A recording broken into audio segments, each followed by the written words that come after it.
So it's looking like this feud between Drake and Kendrick actually goes deeper than we thought. Cause where on the street is Drake has an extreme hatred for black women, and that is why he never misses an opportunity to attack any black woman who dares to breed. What's even crazier about this is that Wendy Williams actually tried to warn us about this at the start of Drake's career when she put him on blast for always disrespecting black women.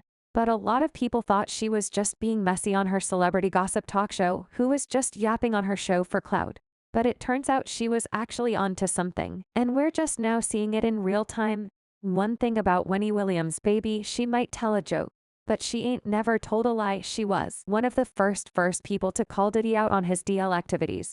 But at the time, people banished her for that, and now it turns out her assumptions about Drake having hatred for black people, especially black women, are also true. Like this woman might just be psychic or something. Now, as most of y'all already know, Drake and Kendrick are currently having a very nasty rap feud, and things are not looking too good for Drake. The feud actually began over a decade ago. But things got real out of hand when Kendrick recently dissed Drake on his verse from Metro Booming and Future song Like That. Once this song came out, Drake got in his feelings, and he responded to Kendrick with 2 diss tracks, Bush Ups and tailor-made freestyle. Kendrick responded back by releasing 4 different diss tracks back-to-back: Euphoria, a 616 in Law, Meet the Grams, and Not Like Us, in which he accused Drake of having a BBL, being jealous of his friends, being a selfish person, messing with underage girls, trying to act black, faking his black dialect, and alleging that Drake is hiding one of his kids from the public like he did with his son Adonis. Drake tried to keep it up by releasing his own set of diss tracks, where he accused Kendrick of putting his hands on his fiancée Whitney and fathering a child that tain't even his.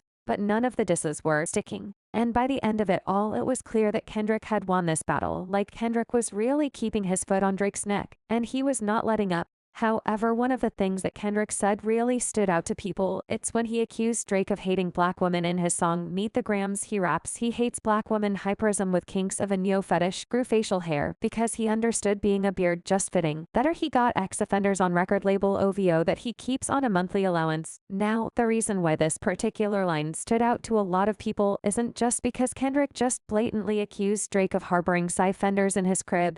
It's also because he spoke on something that a lot of black women have been saying about Drake for ages. And that is, he has a very deep-rooted hatred for black women. In fact, he came under a lot of heat back in 2022 when he threw shots at Mean Thee Stallion and Rihanna unprovoked in him and 21 Savage's joint album Her Loss. Now, as most of y'all already know, Tory Lanez got into some serious legal trouble back in 2020 when he maged the Stallion in the foot on their way home from a pool party at Kylie Jenner's Crypto's been sentenced to 10 years in prison. But there are still people who are hell-bent on dragging Megan's name through the mud and accusing her of lying about the whole.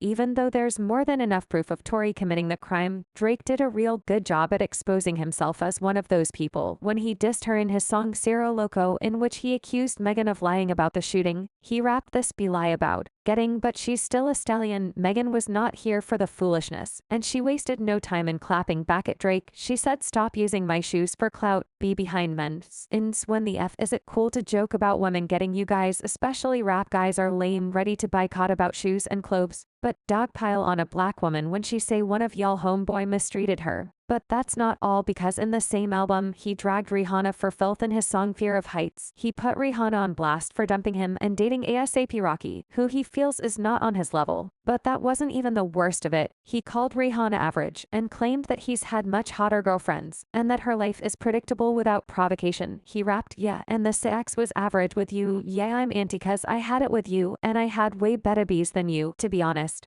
But get this, Megan and Rihanna were not the only black women that he attacked in that same album, because he made another song in which he threw jabs at Serena Williams. Yeah, y'all heard that right, Serena literally don't bother nobody. And even she ain't even spared from Drake's raging hatred toward black women. In the song Middle of the Ocean, he explicitly called Serena's husband a groupie and claimed she should have done so much better in choosing a husband. He rapped, "Sidebar, Serena, why husband a groupie?" He claims, "We don't got no problem, but no boo, it's like you coming for sushi. We might pop up on him at will like Suzuki now." Serena's husband Alex didn't waste no time in clapping back, and he took the Twitter to say, "The reason I say winning is because I'm relentless about being the absolute best at whatever I do, including being the best groupie for my wife and daughter." Serena herself actually replied to the tweet with these emojis to show her support for Alex. And just in case y'all didn't know, Kendrick actually checked for Drake for coming at Serena in his song Not Like Us, where he rapped from ER down to Central. better not speak on Serena, and let's not forget how he constantly talks about how much he loves the Aaliyah, but never misses an opportunity to praise R. Kelly, the same man who forced her into a marriage she didn't want to be in at the age of 15, who's also allegedly responsible for her fatal plane crash. Drake literally has a tattoo of Aaliyah's face on his back. He sampled her song, Unforgettable. He pinned an entire open letter to her back in 2010, and used her voice for interpolations for his songs, all kind of stuff.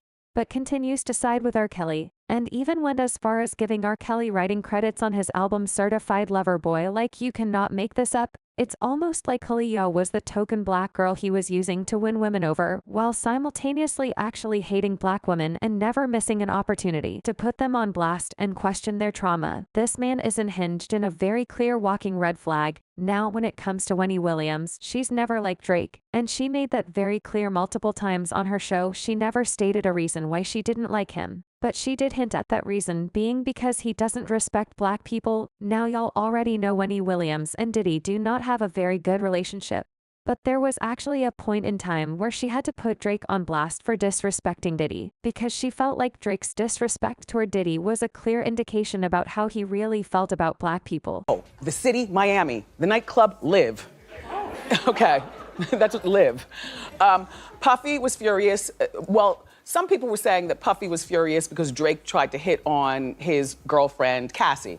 But that's not what happened. What happened is Puffy's furious that Drake scored the song 0 from 100 because Puffy felt the song belonged to him, meaning Puffy.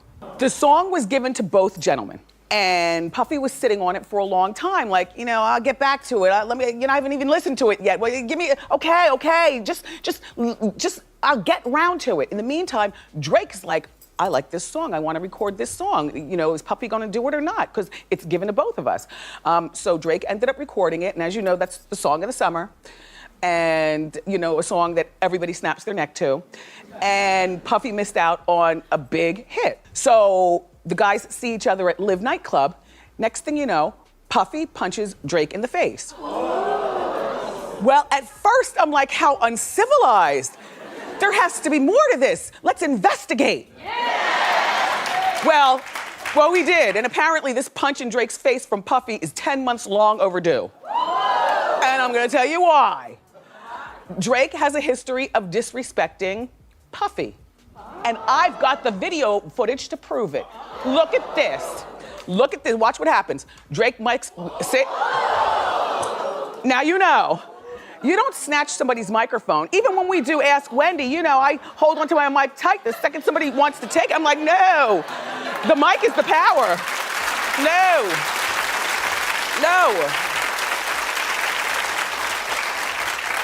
Now, we all know that Drake is very talented. You know, he sings, he raps. Some people think he's very, very handsome. You know, he's right now at the top of the charts as far as music is concerned and talent. But maybe this has gone to his head where he just feels as though he can walk around and disrespect a legend. Yeah, I said it. I can call it the way I see it. You know, who's better than Puff in terms of, you know, longevity in this game? Being a mogul, being a rapper, producing and making hits. Who's better? Not Drake. I can't think of anybody at this particular time. And also, respect that man's age. He's almost 50. No, not that that's a bad thing. I'm just saying.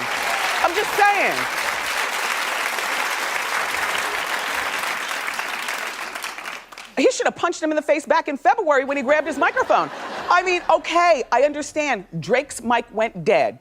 And Puffy was standing right next to him. But you don't grab somebody's anything. Much less a microphone from a legend.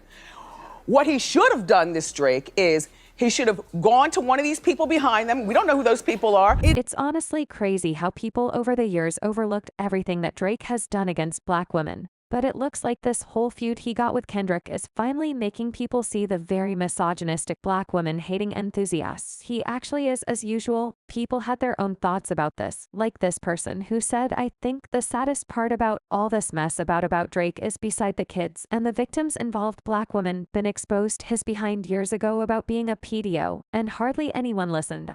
Glad Kendrick is doing the Lord's work. But I hate that it takes him to do it. Another person said, I'm just now actually listening to all the Kendrick SL Drake disses in order, and OMG, when Kendrick said Drake hate black women, I had to pause because I've literally always said that. But now I want to know your thoughts. What do y'all think about Kendrick and Wendy Williams exposing Drake for hating black women? And do y'all think this is really going to be the end of his career? Y'all be knew what to do. Let me know your thoughts in the comment section down below. And don't forget to click here to watch this other very messy video.